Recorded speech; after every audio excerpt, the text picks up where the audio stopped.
Ante todo, agradecer como siempre y celebrar que este espacio de encuentro exista, celebrar que la posibilidad, como bien decía Lila y como muchos hemos dicho a lo largo de estos días, tener la posibilidad de discutir temáticas. Y es por eso que, en mi caso, yo he traído una serie de cuestiones desde un cuestionamiento muy profundo que nos ha surgido a un grupo de personas que trabajamos en la producción transmedia. Digamos, para poner en un marco de contexto y explicar desde ahí, las narrativas transmedia hoy, de alguna manera, están siendo cuestionadas en algunos contextos teóricos y a su vez están siendo corridas de ciertos espacios de producción. Por ejemplo, un espacio en donde la narrativa transmedia había logrado ocupar un lugar importante, era el DOCS Barcelona, que es el encuentro de documentales más importante del sur de Europa. A partir de este año pierde ese espacio, ya no existe la parte interactiva. Cuando eso se plantea desde la organización del DOCS, lo que alegan es que los canales públicos europeos, casi puntualmente el canal Arte, que era uno de los grandes impulsores, junto a lo que en América es el National Film Board, impulsores de las narrativas interactivas y demás, ya no están financiando este tipo de producto. Entonces, eso unido a una parte también importante respecto de lo que es la reflexión sobre las narrativas transmedia, que tiene que ver con la visión, con el énfasis en las narrativas y la visión con el énfasis en el marketing, que no son incompatibles, pero sí van hacia posiciones diferentes, nos llevan a nosotros como grupos de productores latinoamericanos a pensar qué hacer. Ese iba a ser en realidad el nombre de mi charla. Luego esto fue variando y terminé en una cosa mucho más, si se quiere, informativa. ¿Por qué le pedí a Tomás que no me presentase? Porque de alguna manera en esta charla hoy lo que voy a intentar, espero poder lograrlo, es reflexionar o buscar caminos alternativos de reflexión respecto de la producción transmedia desde otros paradigmas teóricos que se han ido desarrollando o que he ido desarrollando a lo largo de mi vida. Yo tengo ya más de 30 años de trabajo profesional. Empecé en las letras, después me fui a la televisión, después me fui a los sistemas, aparecí en multimedia y bueno, terminé trabajando en narrativas. Ese es mi camino. Tanto por el lado académico como por el lado de producción. No soy investigador de carrera, he investigado toda mi vida. Aplicado. Entonces, sobre esa estructura es que quería plantear mi trabajo de hoy. Como disparador, vamos a arrancar dialogando con alguien que es muy conocido y muy querido en este espacio, que es Carlos Scolari, a partir de la aparición de su último libro, Las leyes de la interfaz. Carlos, en Hipermediación, en su famoso blog, postea que va hasta una librería en Barcelona para ver con qué libros coexiste la aparición de las leyes de la interfaz. Y esta es su reflexión. Él dice que si esta foto, que ahora vamos a ver completa, lo hubiera hecho hace 20 años, su libro hubiera estado entre Being Digital, de Nicolás Negroponte, Life on Screen, de Sherry Turkle, o Virtual Communities, en donde reinaba el optimismo. Pero la foto es esta. Si ustedes leen conmigo, dice la gente contra la tecnología, la desilusión de la red, la hora del solucionismo tecnológico, atrapados como las máquinas se apoderan. Entonces Carlos no puede más que referirse a esta, como bien decía Lila, a los pensadores con trayectoria, y él piensa en el malestar y juega con el famoso título del ensayo de Sigmund Freud de 1930, y él habla del malestar en la cibercultura. Eso que yo separé ahí es una cita del malestar en la cultura, texto que realmente sigue teniendo un nivel de actualidad impresionante, y que justamente es interesante que Carlos lo trabaje. Esto es su reflexión de síntesis sobre por qué lo trabaja, explicando que Freud básicamente plantea estas tres fuentes para el sufrimiento humano: la supremacía de la naturaleza, caducidad de nuestro cuerpo e insuficiencia de nuestros métodos para regular las relaciones humanas en la familia, el Estado y la sociedad. Les recomiendo que lo lean este texto, es realmente interesante. Y él dice, Freud dice en el 30, no atinamos a comprender por qué las instituciones que nosotros mismos hemos creado no habrían de representar más bien protección y bienestar para todos. Carlos, a partir de esto, define en su trabajo dos fases que él establece entre 1990 y 2010 de celebración infantil utópica, y una segunda fase a partir del 2011 en donde todo parece volverse contra los usuarios. Y en un momento cede a esta idea: apagar el móvil, darse de baja de Facebook y volver a escuchar vinilos. Y esta es su reflexión de Freud. Yo voy jugando con estos dos conceptos que tienen ya casi 100 años de diferencia, o mejor dicho, estos discursos. Esta es una traducción clásica de la primera que hubo en español de López Ballesteros, donde hay una palabra con una traducción compleja, que es, aquí usa la palabra instinto, en realidad la traducción actual usa la palabra pulsión. Pero donde Freud deja el interrogante abierto: ¿quién podría augurar el desenlace final?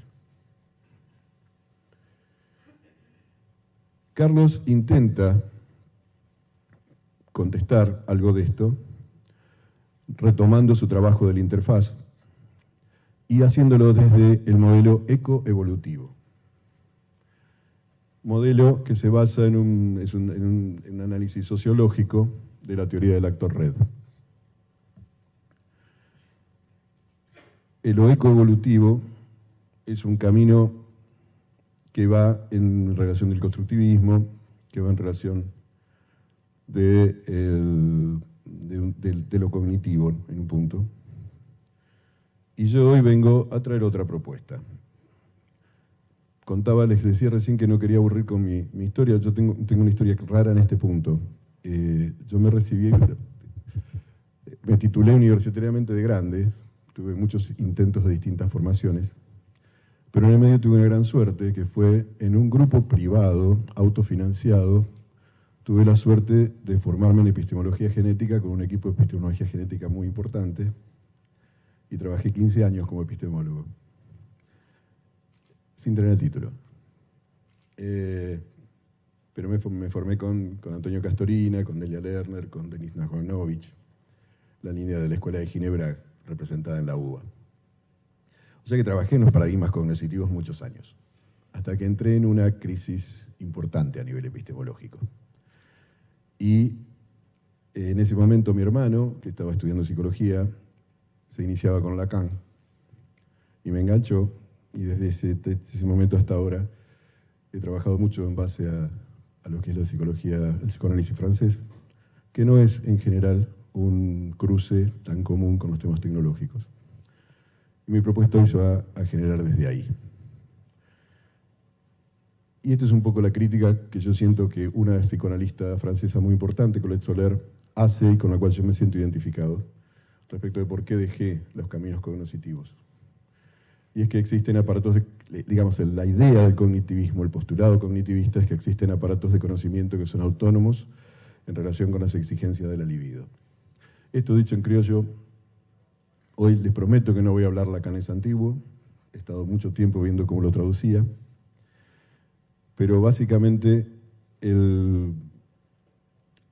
el gran cambio que es el que plantea Lacan es a los que trabajamos en comunicación, que generalmente estamos dominados por el paradigma de Václavic y de la comunicación orquestal, en donde es imposible no comunicar, en su primer postulado.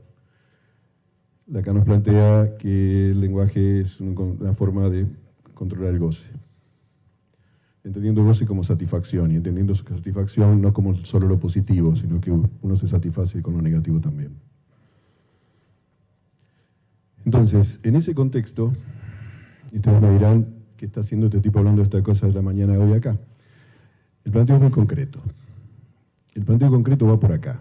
Si ustedes miran las narrativas transmedias de ficción, las que dominan hoy el sistema cinematográfico, por ejemplo, a través de las franquicias, en donde si nos pusimos a estudiarla, quienes nos pusimos a estudiarla ya hace tiempo, empezamos a hablar de universos ficcionales, reseteos de universos, empezamos a entender cómo se construyen.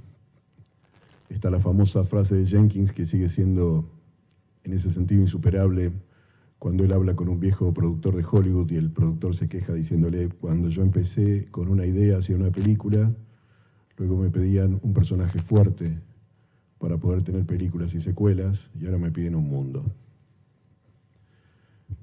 Eso en ficción está claro para qué se hace, está claro que si nosotros jugamos siempre en un equilibrio entre lo conocido y lo nuevo, lo conocido en una franquicia es de dominio público.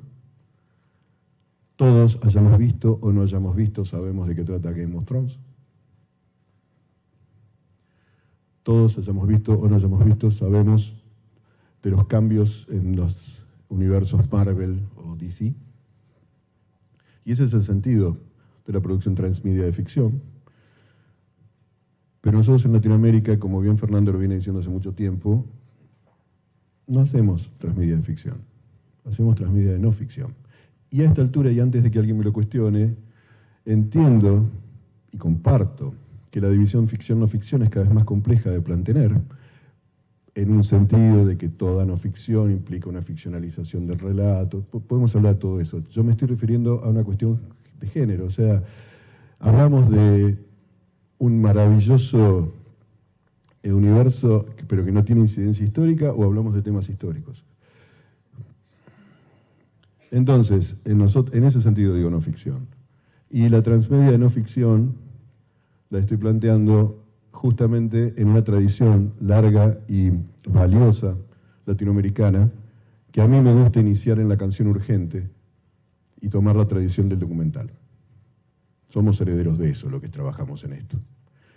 Y en general, como pasó con la canción urgente y como pasó con el documental latinoamericano, en general queremos lograr cosas, queremos lograr efectos. Entonces mi pregunta, y para eso vine a preguntármelo acá con ustedes, es ¿qué podemos hacer? Para eso hay que ubicar el contexto. Bastante se habló hoy, Lila habló de eso, ayer se habló un poco también. Yo voy a profundizar en el tema. Me parece crucial empezar a entender a fondo el fenómeno de las plataformas.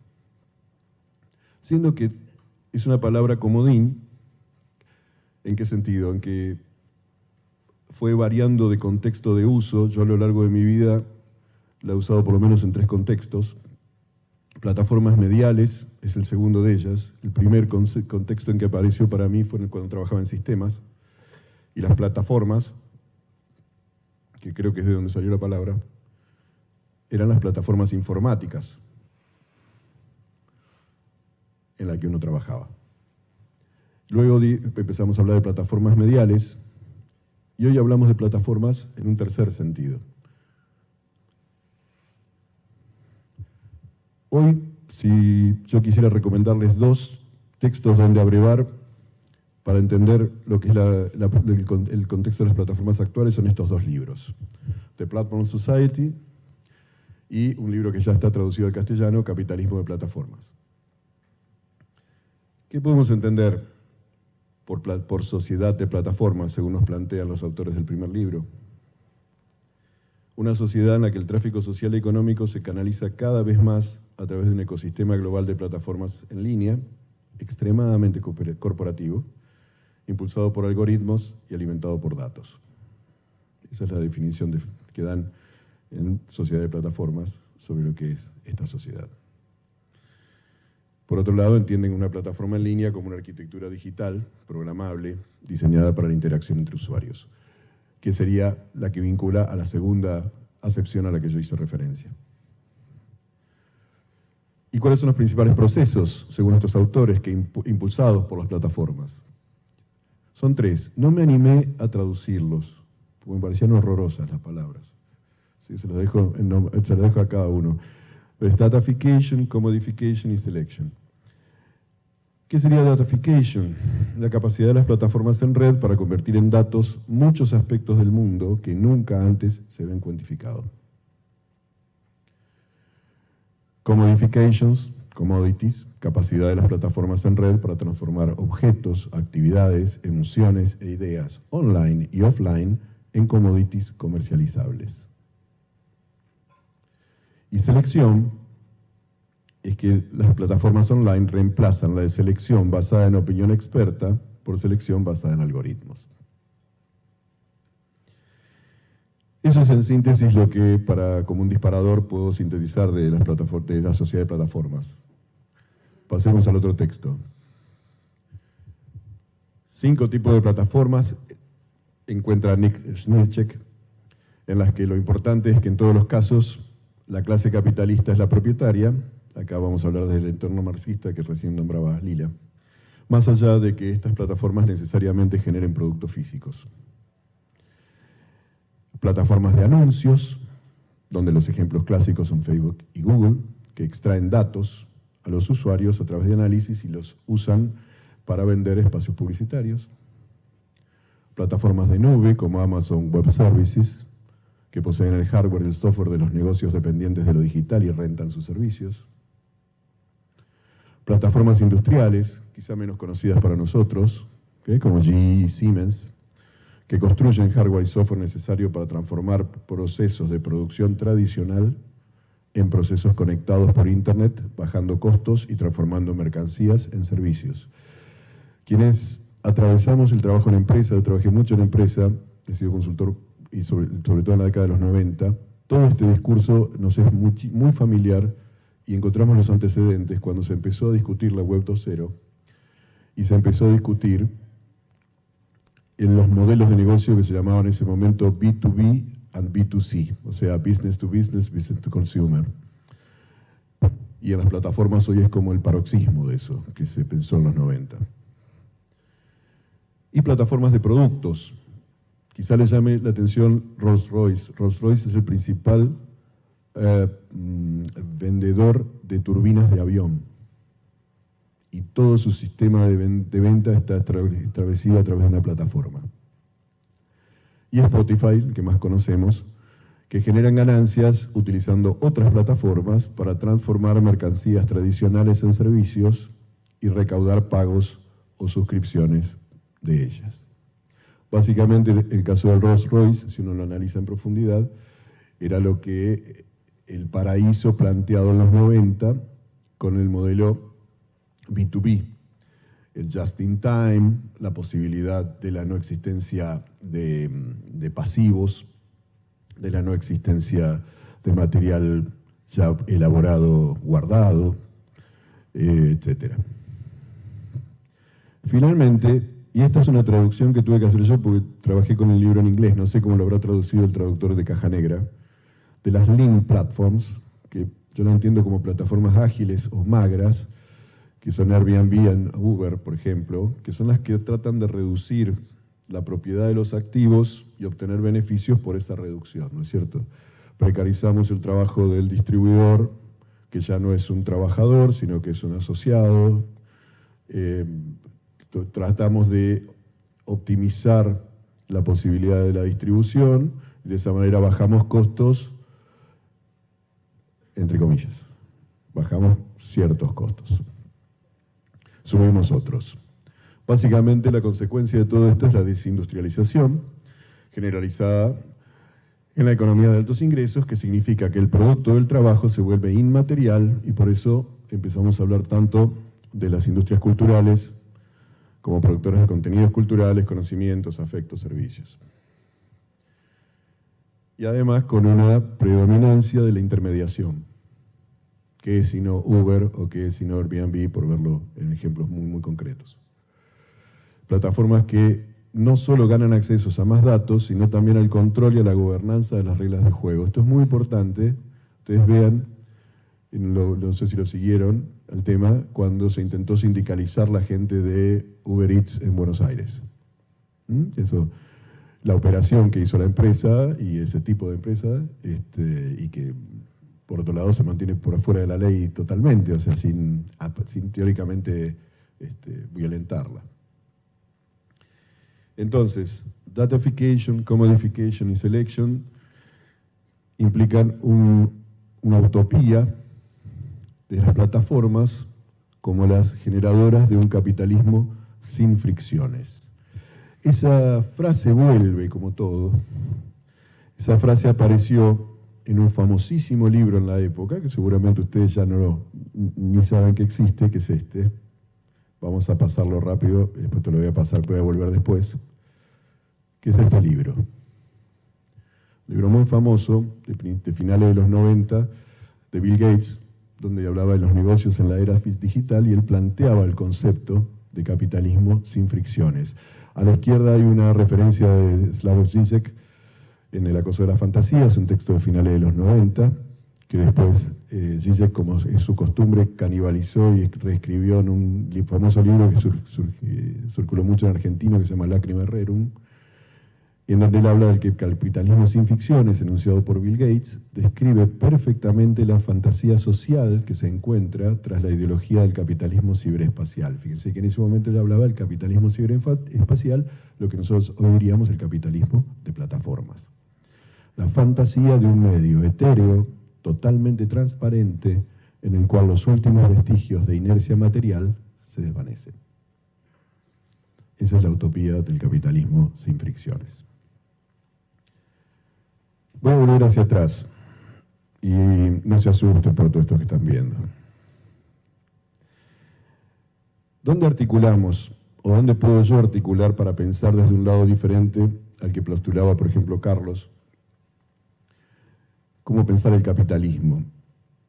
Desde esto que le contaba, de que yo me crucé en un momento de una crisis espiritual, si quieren, epistemológica muy fuerte con el cognitivismo. Y apareció en mi camino el psicoanálisis francés y empecé a estudiar Lacan. Lacan, en el 72, en un discurso, en una conferencia en Milán, en Italia, hace mención a un discurso que él llama el discurso capitalista. En ese momento Lacan, que es la altura, para los que conocen algo de este tema, es la altura del seminario 17, el discurso capitalista, dice Lacan, es algo locamente astuto, muy astuto, pero destinado a reventar. Fíjense lo que dice. El discurso capitalista está allí, y él habla aquí de una inversión de letras. Ahora vamos a analizar eso muy rapidito. Una pequeña inversión simplemente entre el S1 y el S tachado, que es el sujeto, y eso es suficiente para que marche sobre ruedas. Le puse esta frase para que vean el paralelismo con lo que hablábamos de Gates y el capitalismo sin fricciones. Eso no podría correr mejor, dice Lacan, pero justamente eso marcha así, veloz, a su consumación, y eso se consume hasta su consunción. Un juego de palabras clásico de él. ¿Qué es esto a lo que se está refiriendo? Él, les prometo que no los voy a hinchar mucho con esto. Estos son los 4 discursos. ¿Qué son los 4 discursos? Básicamente tienen que ver con la explicación de los lazos sociales. Yo no les voy a explicar los 4 discursos. Me voy a centrar básicamente, primero es el que me puse esta para que vean cómo gira. Ven que son 4 elementos que van haciendo un cuarto de giro. ¿Lo ven? Discurso del amo, el S1 es el primer lugar. En el discurso histérico está en segundo. ¿Lo ven? Va haciendo un cuarto de giro. Luego, el tercero, el discurso universitario. Perdón, el tercero el analista y el cuarto el universitario. Ven como el S1 giró en las 4 posiciones. Pero fíjense lo que pasa en este caso. Este es el discurso del amo. Lo que ocurre aquí es que en vez de girar como haciendo en el plano, lo que hace es girar en el sentido de la Z. Invierte estos términos, ¿lo ve? El S1 arriba pasa a estar en el lugar de abajo. Todo esto tiene una explicación teórica muy grande que yo se las voy a ver por ahora, el que quiera métase porque es interesantísimo. Pero fíjense una cosa interesante de esto. Esto nos genera este movimiento circular. ¿Lo ven? Que es un circuito continuo. Este circuito continuo tiene que ver con esto, miren. En el discurso del amo, esta relación,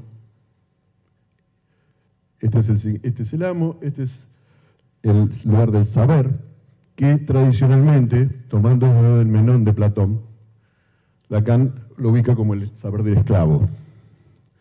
Y es el esclavo, en general, o es, por ejemplo, se puede ver claramente en la película Lo que queda del día. ¿Se acuerdan Lo que queda del día? La del mayordomo, inglés. En donde, ¿quién es el que sabe sobre el amo? ¿Quién sabe cómo hace el amo? En realidad, el que sabe cómo hace el amo es el mayordomo. Él es el que sabe cómo se viste, cuándo tiene que vestirse así, cuándo tiene que ir a tal lugar, qué come, cuándo se levanta, cuándo tiene que atender la puerta, etc. El que lo sabe es el mayordomo, es el saber del amo. ¿Ven la diferencia de saberes? El primer saber es un saber que sirve de alguna manera al sujeto. El segundo saber al sujeto no le sirve para nada. Ese es el lugar del sujeto en el discurso capitalista. Para lo único que está es para conectar lugares y para que ese círculo de consumo infinito funcione.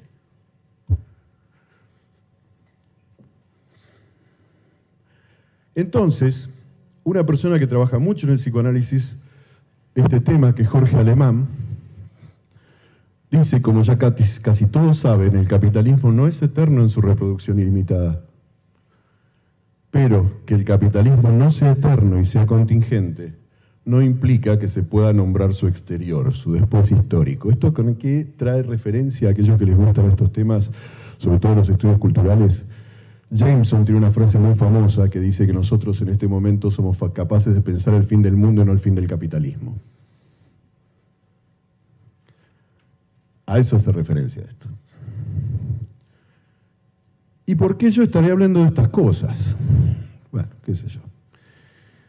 Pero, porque fíjense qué interesante, leyendo psicoanálisis y leyendo Snirzek y encuentro un punto de contacto. Alemán habla del capitalismo, que yo le agregué de plataformas, porque es eso.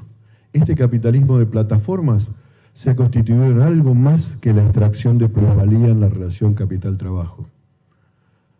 ¿Vieron que las 5 tipos de plataformas de los cuales hablamos son todas extractivas? ¿Se dieron cuenta? Todas extraen.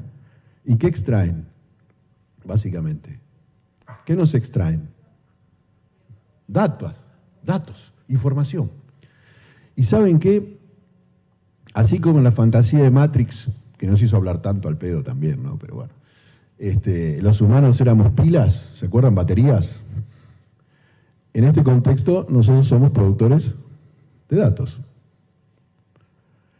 Y eso, y ahí menos mal que Lila me dio el permiso para poder hablar de esto, porque habló de eso, nos permite una cosa muy simple de la teoría marxista que nos permite ser muy claros.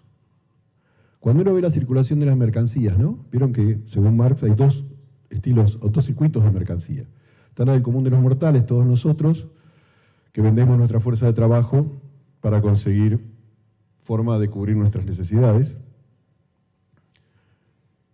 Y está la del capitalista, que es el que acumuló capital, pone en juego el capital para lograr más capital. Eso en el siglo XIX implicaba trabajo físico, implicaba relación, implicaba, por ejemplo, posibilidades de pensar una sociedad de bienestar, a pesar de que el capitalista extraía y se quedaba con la plusvalía. Luego vino el capitalismo financiero, en donde ya eso que se vendía, esa mercancía, era dinero. ¿Qué vende un banco? Nos dicen que venden servicios, pero en realidad venden dinero. Y allí el trabajo queda cada vez más desdibujado. Y en el capitalismo de plataformas ni hablar, el trabajo ya no es variable. ¿Saben cuánta gente constituye el equipo de WhatsApp? Completo, la compañía completa. ¿Saben cuántas personas son? 13.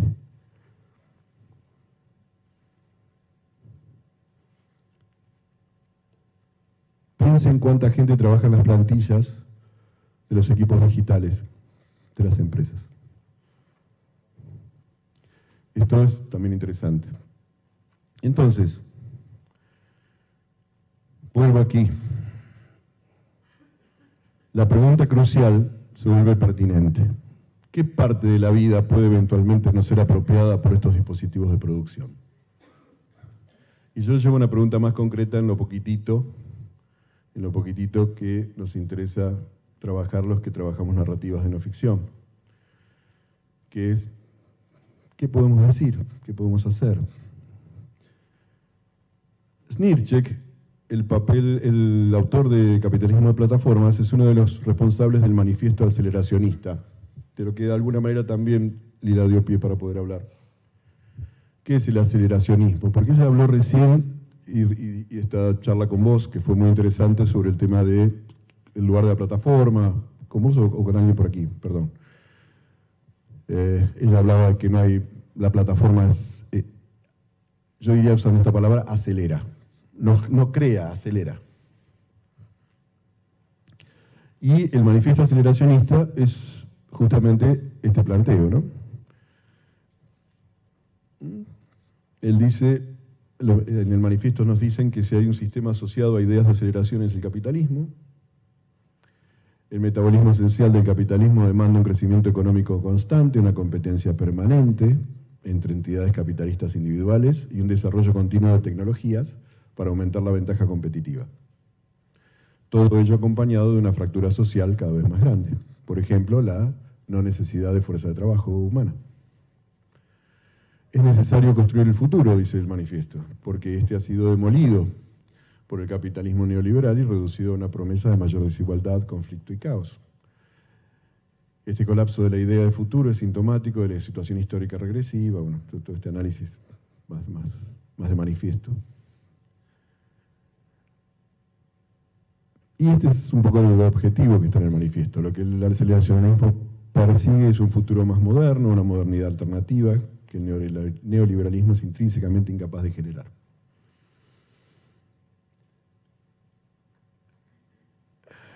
Frente a esto, ¿qué plantear? Jorge Alemán nos da una herramienta teórica muy interesante, que le llama soledad común. Esos dos puntitos que están en el medio no son dos puntos en el sentido gramatical, sino que marcan la relación de disyunción y conjunción de los dos conceptos. ¿Se entendió? La relación que tienen ambos conceptos es a la vez de disjunción, de disyunción y de conjunción. Es lo mismo que en Heidegger lo encontramos bajo el título de reciprocidad en la diferencia, o que en Lacan lo encontramos bajo el concepto de extimidad, por juego de lo íntimo y lo éxtimo, lo muy próximo pero que es externo, como somos nosotros en la relación con nuestro propio cuerpo. Y cuando habla de soledad, Alemán dice que hay que diferenciar entre la soledad estructural del sujeto y las soledades de manifestaciones patéticas. El goce autoerótico, el aislamiento, el delirio yoico, todas estas figuras que en la red como que crecen, ¿no? Y por otro lado, ¿qué es el común? El común es muy difícil de entenderlo en un punto. Yo elegí esta que me parece que es interesante como para entenderlo. Es una experiencia colectiva que puede constituirse sin estar dominada por las identificaciones. De eso vamos a hablar enseguida. ¿Existe lo colectivo fuera de su identificación al significante amo? Sí, ya estoy tratando de terminarlo.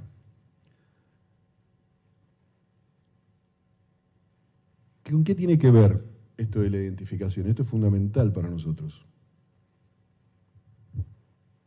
Nosotros, desde el concepto de del psicoanálisis francés, no hay identidad, hay solo identificación.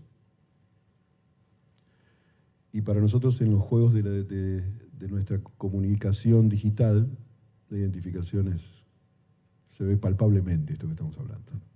Entonces, ¿cómo hacemos para pensar lo colectivo por fuera de una identificación? Esa es una gran pregunta. Voy a tener que apurar bastante como para poder cerrar a donde quería ir. Pero no me puedo ir sin mostrar una fotito. Acá está Fernando jugando en un 4D con un amigo al cual yo sigo mucho y leo mucho, que es Max Giovagnoli. Esos son los 4 libros de Max sobre transmedia. ¿5 minutos tengo? ¿Qué pasa? ¿Por qué lo traigo a Max en este punto? Porque hablé de soledad y común. ¿Cómo se construye lo común? ¿Cómo construimos en las narrativas colaborativas lo común? ¿Qué es colaborar? Max, en su segundo libro, en Transmedia Storytelling, en sus características de transmedia, en la 4ª, marca una cosa muy importante. Acuerda dar una parte de la autoría y de la responsabilidad de la historia a la audiencia y a otros narradores, en orden a crear una historia sinérgica y participativa que aporte experiencias a las diferentes audiencias del relato. Coautoría. ¿Cómo se logra esto en una narrativa? ¿Cuál es el lugar de esa coautoría? ¿Se puede diseñar una experiencia transmedia desde esta herramienta soledad común que nos plantea Alemán? ¿Podemos diseñar una experiencia transmedia que no sea capturada inmediatamente en el circuito continuo del capitalismo? Ustedes vieron las remeras que salieron enseguida después del Me Too, ¿no? De grandes marcas frente al movimiento de Hollywood, de las actrices. Lo hablábamos con Amar Rincón en la última charla en INAB en Córdoba. ¿Cómo hacemos con la contracultura que automáticamente es tomada por el capitalismo? ¿Cómo generamos contracultura? Bueno, para terminar, dejo dos caminitos. Esta autora que recomiendo que lean, de la Universidad de Zaragoza, María Ángulo Egea, habla de inmersiones. Me lo voy a pasar rapidito. Pero yo creo que nosotros tenemos que ir por el camino de la crónica. Que las experiencias transmedias sean crónicas, en el sentido de lo subjetivo, de que genere experiencia, de que acepten lo fragmentario como estructura y que sean inmersivas. ¿Para qué? Para esto, para ir hacia lo maravilloso real, porque ¿saben qué? Los discursos se gastan. Estamos frente a problemas de qué discursos usamos para construir nuestras narraciones transmediales. Y acá, con el permiso del fotógrafo, tuve la suerte de que 2 amigos fotógrafos, Denis y Marcos Molano, estaban en Marrakech al mismo tiempo y me mandaban fotos. Esta es la visión de Denis, algunas de las grandes fotos que hizo.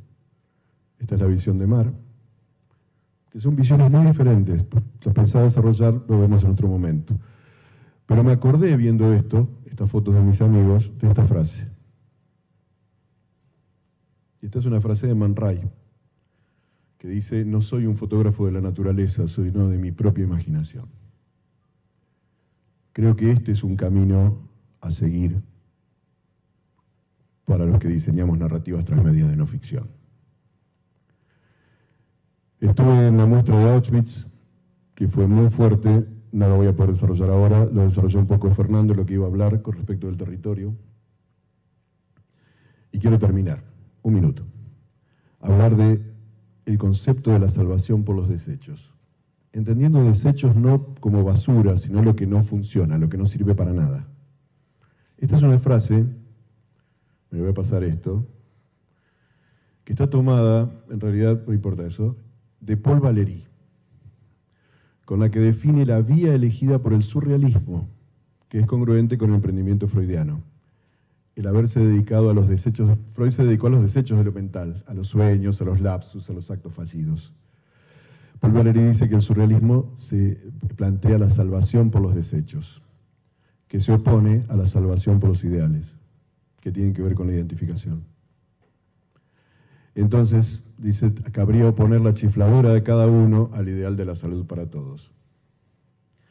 Y esa es la vía que Freud abrió más allá de los ideales de curación, Y esa es un poco la vía que yo me propongo discutir para desarrollar narrativas transmedia de no ficción que intenten no ser inmediatamente capturadas por el capitalismo. Muchas gracias. Gracias, Sergio. ¿Alguna pregunta para Sergio? Vamos rapidito, así pasamos a la siguiente conferencia.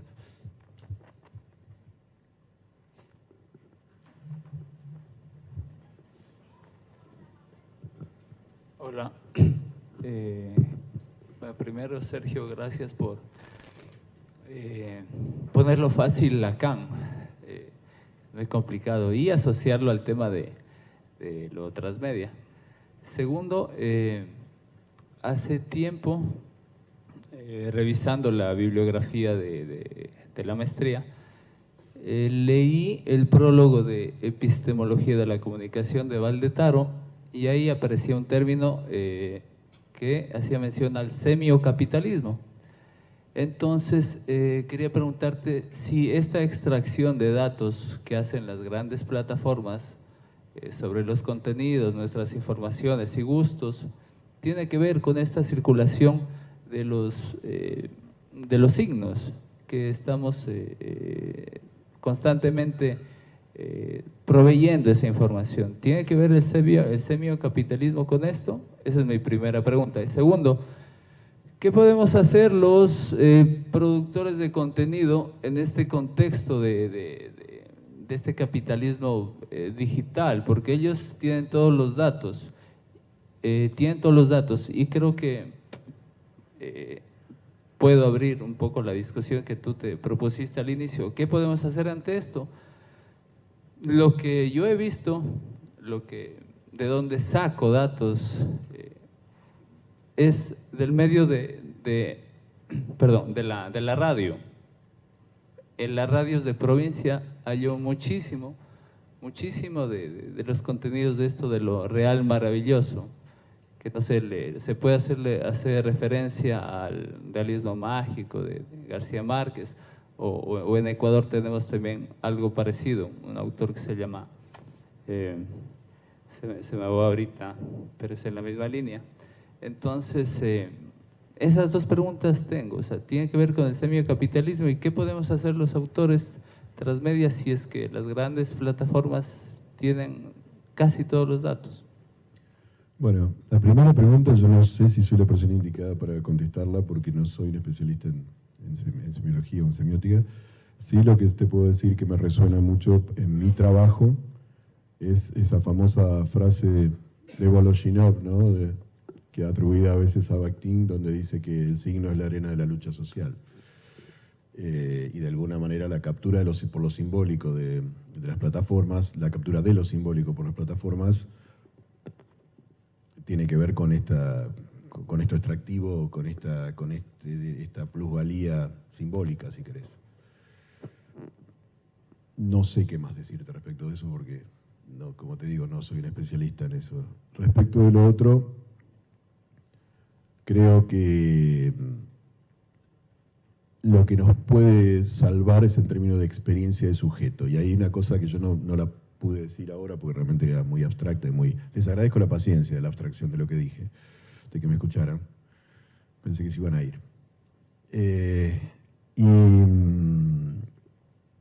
Pienso que lo que tiene que ver con el concepto de experiencia que recaptura al sujeto, no a la subjetividad. Hay una diferencia inmensa entre lo que es el sujeto, que no es capturable completamente por el capitalismo, a la subjetividad que es fabricada por lo neoliberal. El neoliberalismo se ha convertido en una fábrica de subjetividades a través de, por ejemplo, dispositivos.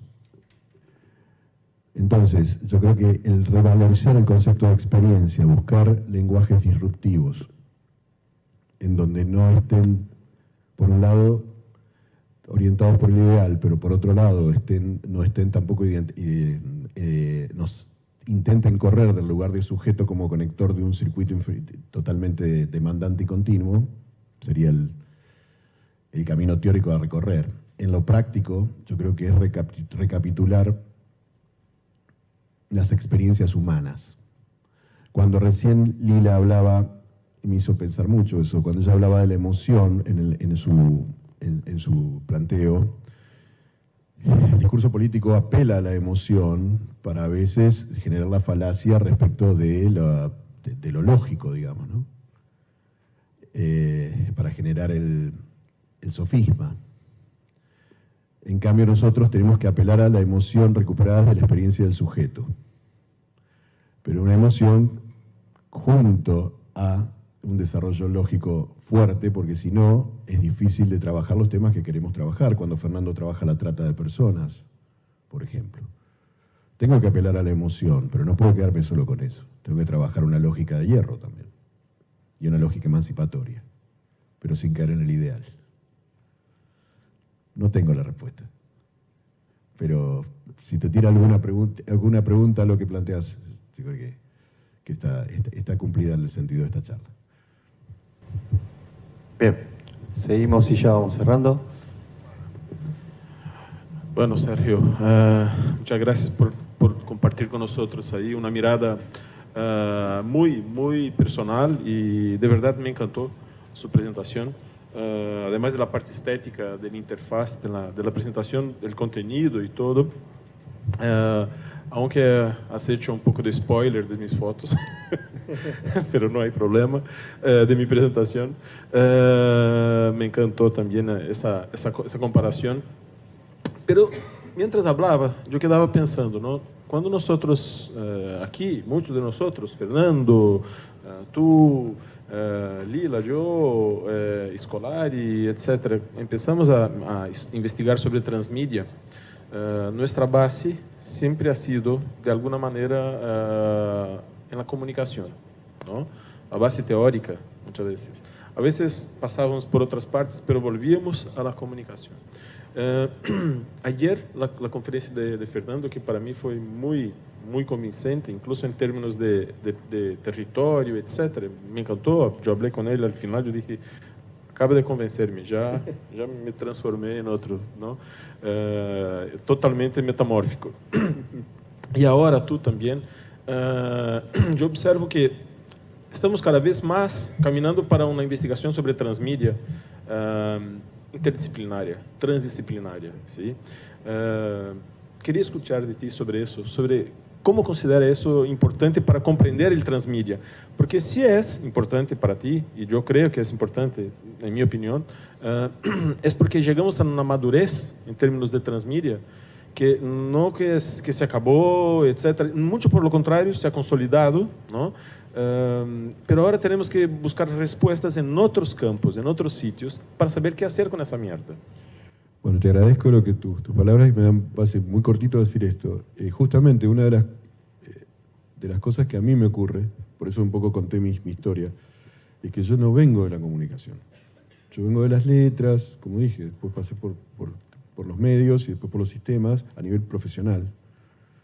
Y no vengo de la comunicación. Yo te conté, cuando ayer te hice la pregunta a vos, ahí cuando hablaba Fernando tanto de la ecología de los medios, que yo te dije, me compré el libro de Carlos Scolari, a ver si logro entender de qué cuerno está hablando, porque a mí ecología me suena para otro lado del que le suena a ustedes. Para mí ecología, por la cuestión piagetiana que estudié tantos años, en donde Piaget usa mucha metáfora biológica, el peso más fuerte que pone en el concepto de ecología no es en el que pone de ustedes, que es en interacción, sino en el de la homeostasis, que es el objetivo del nicho ecológico, generar el equilibrio homeostático. Y si hay algo que yo entiendo es diverso a la visión comunicacional, en el análisis de medios, es la búsqueda de una homeostasis.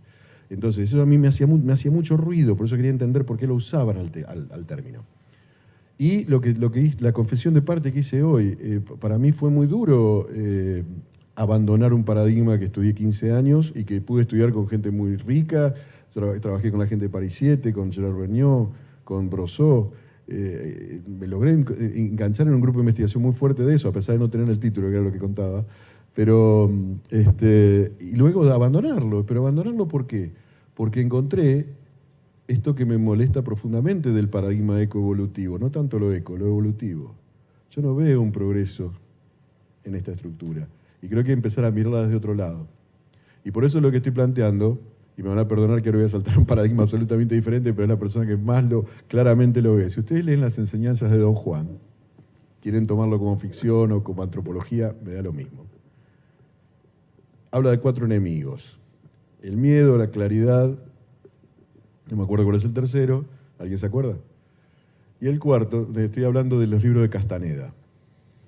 El cuarto es la muerte, y él dice, frente a la muerte no se puede, dice el brujo Jackie, frente a la muerte no se puede hacer nada, lo que se puede hacer es morir tristemente o morir como un guerrero. Y un poco esto, yo creo que este planteo también va un poco por acá. Yo no creo que se pueda, de hecho tomo como ejemplo a Lacan. Lacan escribió, él habla un año entero en un seminario sobre algo que le llama de un discurso que no sea del semblante, el seminario 18, en donde él sabe del principio que no hay discurso que no sea del semblante, pero se lo plantea un año entero. Yo me estoy planteando aquí un discurso emancipatorio que no vaya por el lado del ideal. Y no sé si existe, pero quiero planteármelo. Y que si de última es tomado por el capitalismo como una estructura simbólica apropiable, tenga la muerte del guerrero, no la muerte insípida. Ese es el sentido. Así que gracias por tu pregunta, Denis. Muchas gracias, Sergio.